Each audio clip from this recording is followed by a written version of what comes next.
Ciaccona came out yesterday, and I think that for a sub-DPS character, she is one of the most interesting rotations in the entire game, because it really varies a lot depending on your skill level and how comfortable you are with the character. So I noticed that a lot of people have been struggling a bit with her rotation.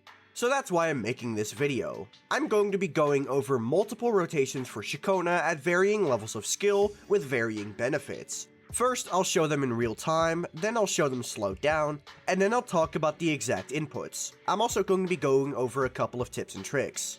But first, I'm going to be talking a bit about Ciaccona's goal when on field. How does Ciaccona work exactly, and how does this go into crafting her rotations? First of all, her Forte bar generation. She generates 1 bar of Forte every time she uses her intro skill or she uses her 4th basic attack. So that already gives you a goal. You want to do either 3 intros, 3 basic 4s, or just any mix and match of those. Your ultimate will stun lock you in place, meaning that if you do not use it at the literal end of your rotation, you cannot do anything else, forcing you to either cancel it early or not get Ciaccona's outro skill. So one more thing is clear, Ciaccona's Liberation needs to be used as late into her rotation as possible.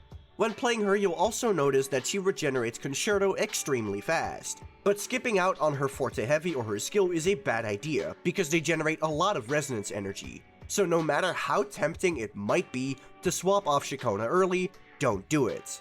Based on the information that Ciaccona's kit gives us, we already have one standard rotation to work with, which I will show off now.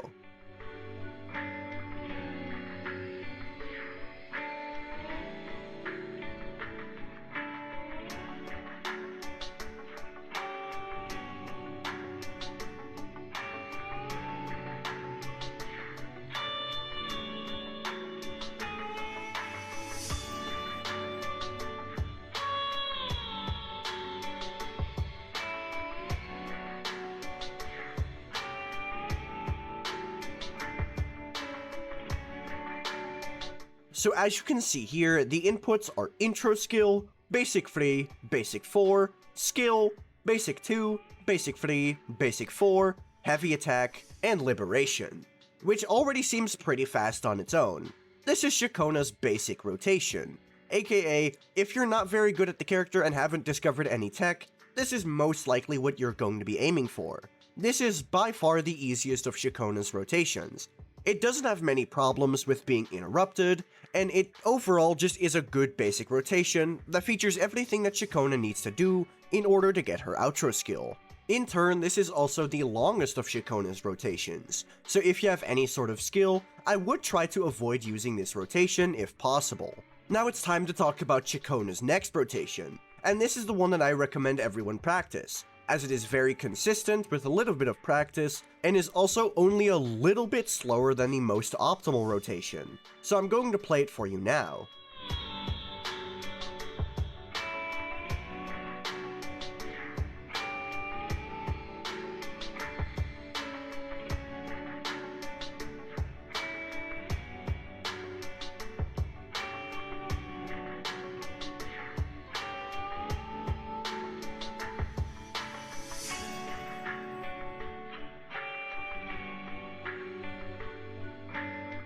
As you can see, this rotation was quite a good bit faster than the previous one, although one thing to note about it is, it might be hard to tell what's going on because Ciaccona's animations are, very, let's just say, extroverted. So don't worry, I'll explain exactly what's going on here. We start off with the regular beginning, like just the exact same thing we did before. Her intro skill, followed by her 3rd and 4th basic attack. This is always going to be a theme with Ciaccona's rotations. The intro skill allowing you to start on your 3rd basic is just such a massive time save for her and will always be utilized. But what happens after the 4th basic is a little different. Instead of using her skill, we do a jump and an aerial attack. Why do we do this? Well, Ciaccona's skill allows Ciaccona to start from her 2nd basic attack, but if you do a plunge, you can start right from your 3rd or 4th. I can't really tell, these animations are just way too much. But you get the point.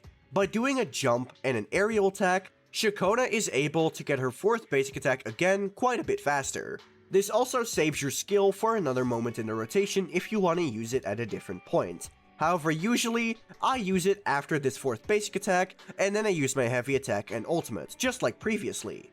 This rotation is the one I recommend most people try to learn, as it is consistent, and while it does take a little bit of practice to learn, it's not going to fail you the second you have it down. Once you have it down, you're basically going to be able to do this in your sleep. And then here is the third and final rotation for Ciaccona whenever she has her intro skill.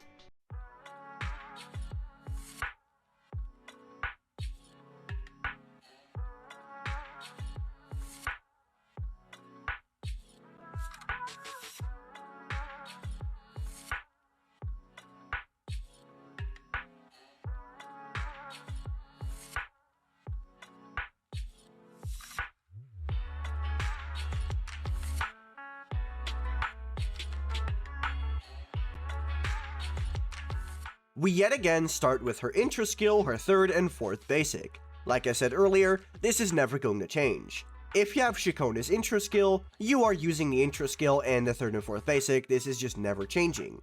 But instead of jumping and doing a plunge attack, we dash cancel her fourth basic as soon as we can, and then we start with a third and fourth basic.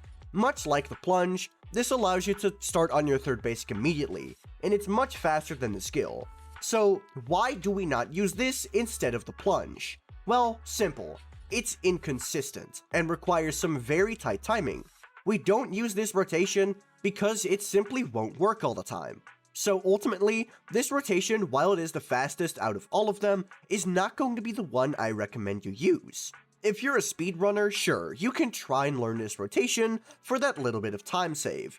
But if you don't care about speedruns, I would just stick to previous rotation. Now, I wanted to discuss one more rotation with you. What if your Ciaccona does not start with her intro skill?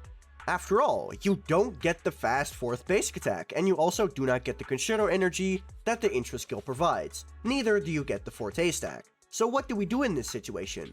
It feels like Ciaccona just can't function without her intro skill. Well, that would be wrong, because in this rotation, we instead decide to abuse the plunge tech, not once, but instead 3 times. While it is definitely slower than just getting her intro skill, obviously, it is going to be faster than if you just hopelessly spam basic attacks until you got her fourth basic 3 times. And just like regular, you're still going to want to end your rotation with her liberation. You never want to do your liberation unless it's at the literal ending of the rotation. Now it's time to dive into some tips and tricks for Ciaccona's rotation and how to make it even faster. I used these when I was recording the rotations for this video, so they might end up helping you quite a bit. First of all, Ciaccona's animations are kind of hard to decipher, especially in the basic attack department of things. So when exactly are you supposed to do your cancels? Well, it's simple. Instead of looking at Ciaccona, look at your forte bar. It's that easy. If you just look at your forte bar, you know exactly when you should cancel your basic attacks. Because, well, you're using your basic attacks purely for that forte bar. So just pay attention to that, and you'll know exactly when you're supposed to jump or dash or whatever. Another useful thing to note about Ciaccona is that you are able to cancel her fourth basic attack basically instantly. And as opposed to most animation cancels, you're still able to get all of the damage and energy that comes with it. This is because whenever Ciaccona uses her fourth basic attack, she will spawn a clone, which will finish the animation for you. So basically, you're still getting all of the damage and all of the concerto. Do not be afraid to cancel your fourth basic extremely early. The game is literally trying to encourage you to do this. And then I wanted to make one more note before ending this video, which is about Ciaccona's third sequence. This sequence makes it so your fourth basic attack will restore an additional forte bar. So you would think that this gets rid of the need to do a jump cancel and another fourth basic. But instead it replaces it by having to do a second skill, because your skill gains an additional charge. You cannot skimp out on this second skill, because if you do not do either the second skill or the second fourth basic, you are losing a lot of resonance energy, and also concerto energy. So basically, this S3 doesn't make you save any meaningful time. The primary scenario this S3 would be useful is if your Ciaccona does not have access to her intro skill, but this is not going to happen most of the time. So, did this help you improve your Ciaccona rotations? Let me know in the comments down below, and while you're down there, be sure to like the video and subscribe to the channel. If you have any questions, be sure to ask me in my Discord, which is linked in the description. I'm pretty active in there, so if you ask your question, there's a pretty good chance I'll respond. Additionally, I'm sorry if I sounded a bit worse in this video. I am currently sick, but I wanted to make this video for you all. But that'll be it from me. Peace.